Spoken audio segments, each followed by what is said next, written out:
Querido irmão, querida irmã, para essa sexta-feira da sexta semana da Páscoa, nesse dia 19 de maio, temos como proposta de reflexão o texto de João, capítulo 16, do versículo 20 a 23.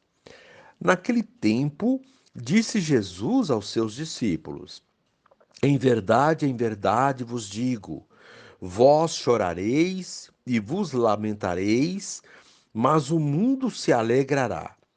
Vós ficareis tristes, mas a vossa tristeza se transformará em alegria. A mulher, quando deve dar à luz, fica angustiada porque chegou a sua hora.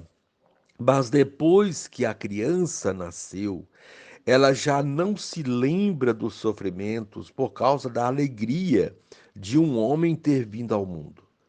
Também vós agora sentis tristeza, mas eu hei de ver-vos novamente, e o vosso coração se alegrará, e ninguém vos poderá tirar a vossa alegria. Naquele dia não me perguntareis mais nada. Palavra da salvação. Glória a vós, Senhor. Querido irmão, querida irmã, o momento é grave. O mundo está para cometer tremenda injustiça. Vai condenar à morte aquele pelo qual tudo foi feito e sem o qual nada foi feito. Por isso é que Jesus, ao antecipar a notícia desse trágico acontecimento, usa comparações fortes e ao mesmo tempo impregnadas de esperança. Os discípulos provarão momentos de angústia, vão chorar e lamentar-se. Terão a sensação de que o mundo injusto que Jesus veio combater está saindo vitorioso. Mas tudo sofrerá uma reviravolta. É verdade que as trevas cairão pesadamente sobre os discípulos, mas em breve serão substituídas pela luz que invadirá seus corações. A presença de Jesus ressuscitado dissipará todo o temor. E os discípulos, reencontrando o Mestre depois da sua paixão e morte, compreenderão que a dor é fonte de alegria. Querido irmão, querida irmã, as tristezas que antecedem grandes alegrias são sempre suportáveis, principalmente quando sustentadas no amor de Deus. Jesus traz presente como exemplo a angústia e as dores de uma mulher antes de dar à luz o filho. Depois do nascimento, a alegria é tão grande a ponto de relativizar as dores, isto é, deixá-las no esquecimento. É interessante como Jesus se preocupa com a tristeza dos apóstolos, sinal de que conhecia profundamente os sentimentos humanos. Como é grandioso pensar que Deus se fez plenamente humano para compreender a dinâmica da existência e ensinar como lidar com as diferentes facetas do sofrimento. Jesus garante que a tristeza advinda do seu segmento se reverterá em alegria. Querido irmão, querida irmã, a proposta do dia, vale a pena acolher a tristeza, porque a alegria cristã nunca tarda. E encerrando este momento, rezemos juntos. Senhor e Mestre, sabes que teus discípulos ficarão aflitos e desorientados por causa de tua paixão e morte. Por isso os confortas com certeza de que ressuscitado voltarás para o meio deles. Então seus corações se alegrarão e ninguém vai tirar deles essa alegria. Amém. Querido irmão, querida irmã, dando continuidade à reflexão da palavra de Deus, da liturgia dessa sexta-feira, da sexta semana da Páscoa, nesse dia 19 de maio, você poderá acompanhar na sua Bíblia os textos, primeira leitura, Atos 18, 9 a 18, rezar o Salmo responsorial, Salmo 46, o texto de João, capítulo 16, 20 a 23.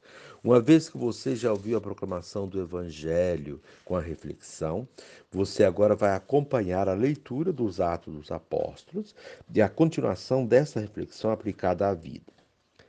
Estando Paulo em Corinto, uma noite, o Senhor disse-lhe em visão: Não tenhas medo, continua a falar e não te cales, porque eu estou contigo. Ninguém te porá a mão para fazer mal. Nesta cidade há um povo numeroso que me pertence. Assim, Paulo ficou 1 ano e meio entre eles, ensinando-lhes a palavra de Deus. Na época em que Galião era procônsul na Acaia, os judeus insurgiram-se em massa contra Paulo e levaram-no diante do tribunal, dizendo: Este homem induz o povo a adorar a Deus de modo contrário à lei. Paulo ia tomar a palavra quando Galião falou aos judeus, dizendo: Judeus, se fosse por causa de um delito ou de uma ação criminosa, seria justo que eu atendesse à vossa queixa. Mas como é questão de palavras, de nomes e da vossa lei, tratai disso vós mesmos.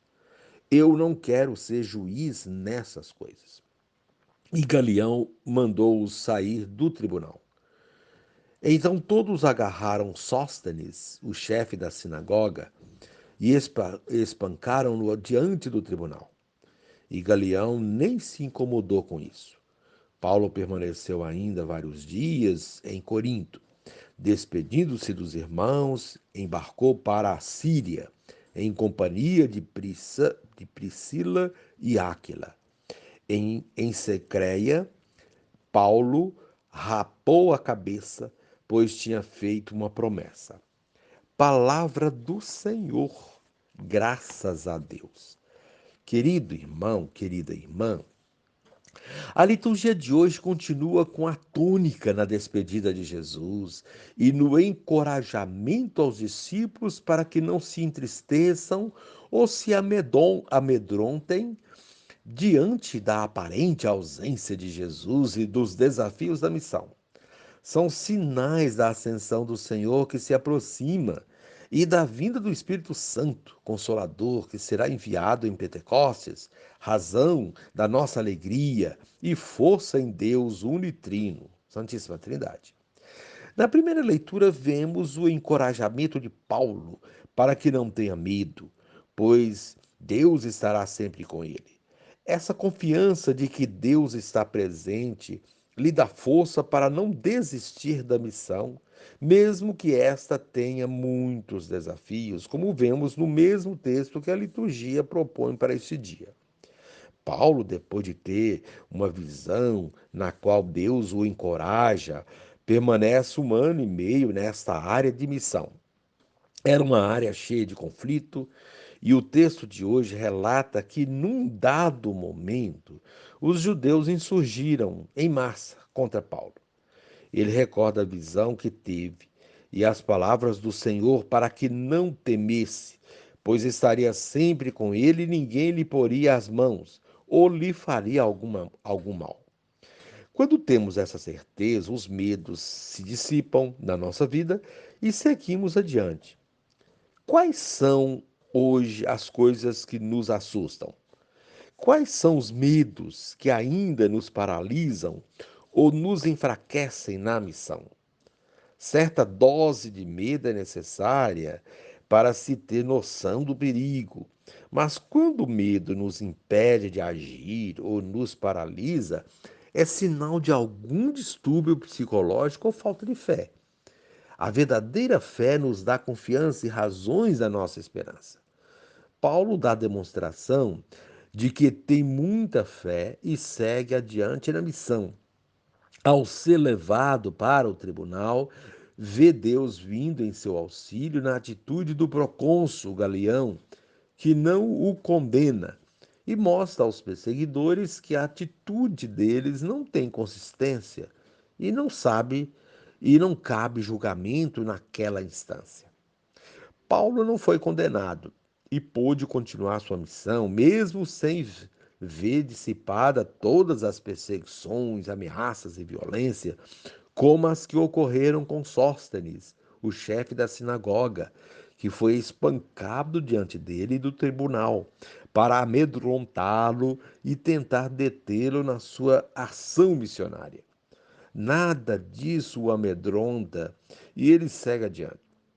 Ele permaneceu vários dias ali em Corinto, numa firme demonstração de segurança e confiança em Deus, e somente depois seguiu sua missão para outros lugares.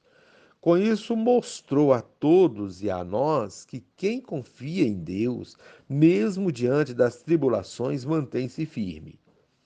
É essa firmeza que Jesus pede aos seus discípulos no Evangelho de hoje, em que ele se despede dos seus, lembrando a tristeza que sua partida causará. Porém, afirma que, por mais que seja triste este momento de partida, ela não será maior que a alegria que virá depois. Se depois da noite escura vem o dia, depois da tempestade a bonança, assim também acontecerá com a sua partida. Muitos vão ficar tristes e chorar, mas depois a alegria será tão radiante que toda a tristeza será esquecida. Desse modo, ele faz uma comparação usando a imagem da mulher que está angustiada no momento de dar à luz, mas que depois de a criança nascer, a sua alegria é tão grande que se esquece até mesmo da dor. Assim também acontecerá com a sua partida, diz Jesus. Devido à sua paixão, sofremos, mas com a sua ressurreição temos a maior de todas as alegrias.